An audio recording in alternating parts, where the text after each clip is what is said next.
जय श्री राम दोस्तों।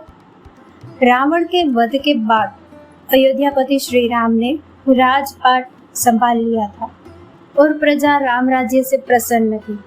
एक दिन भगवान महादेव की इच्छा श्री राम से मिलने की हुई। पार्वती जी को संग लेकर महादेव कैलाश पर्वत से अयोध्या नगरी के लिए चल पड़े।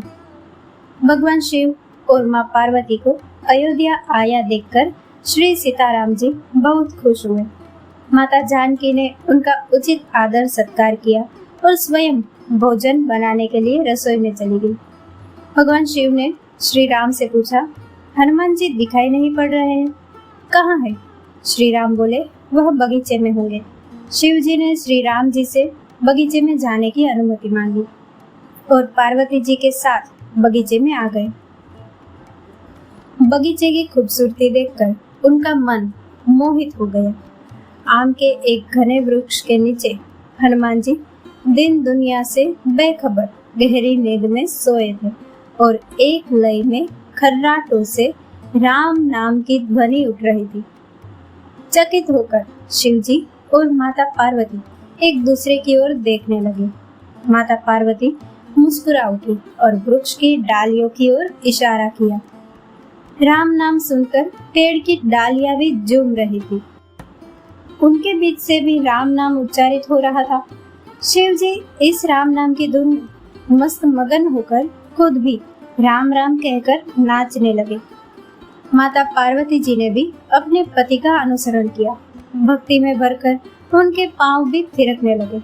शिव जी और पार्वती जी के नृत्य से ऐसी झनकार उठी कि स्वर्गलोक के देवता गण भी आकर्षित होकर बगीचे में आ गए और राम नाम की धुन में सभी मस्त हो गए।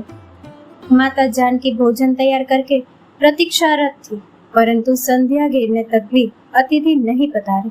तब अपने देवर लक्ष्मण जी को बगीचे में भेजा। लक्ष्मण जी ने तो अवतार ही लिया था श्री राम की सेवा के लिए। अतः बगीचे में जाकर जब उन्होंने धरती पर स्वर्ग का नजारा देखा तो खुद भी राम नाम की धुन में झूम उठे।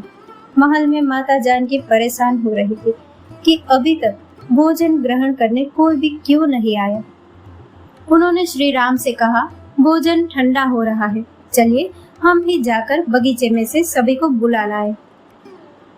जब श्री सीताराम जी बगीचे में गए तो वहां राम नाम की धूम मची हुई थी।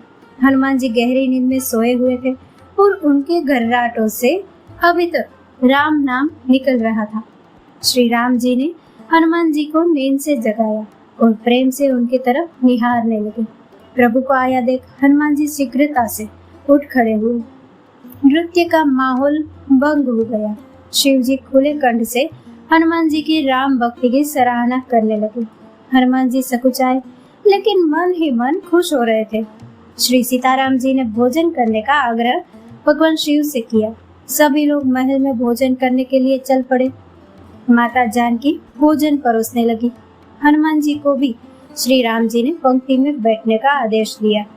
हनुमान जी बैठ तो गए, परंतु आदत ऐसी थी कि श्री राम के भोजन के उपरांत ही सभी भोजन करते थे। आज श्री राम के आदेश से पहले भोजन करना पड़ रहा है। माता जानकी हनुमान जी को भोजन परोसती जा रही थी, पर हनुमान का पेट ही नहीं भर रहा था। कुछ समय तक तो उन्हें भोजन परोसती रही, फिर समझ गई इस तरह से हनुमान जी का पेट नहीं भरने वाला। उन्होंने तुलसी के एक पत्ते पर राम नाम लिखा और भोजन के साथ हनुमान जी को परोस दिया।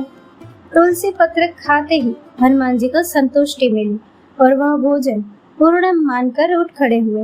भगवान शिव शंकर ने प्रसन्न होकर हनुमान जी को आशीर्वाद दिया कि आपकी राम भक्ति युगों युगों तक याद की जाएगी और आप संकट मोचन कहलाएंगे। दोस्तों, इस कथा को लाइक, शेयर और हमारे चैनल को सब्सक्राइब करना ना भूलें।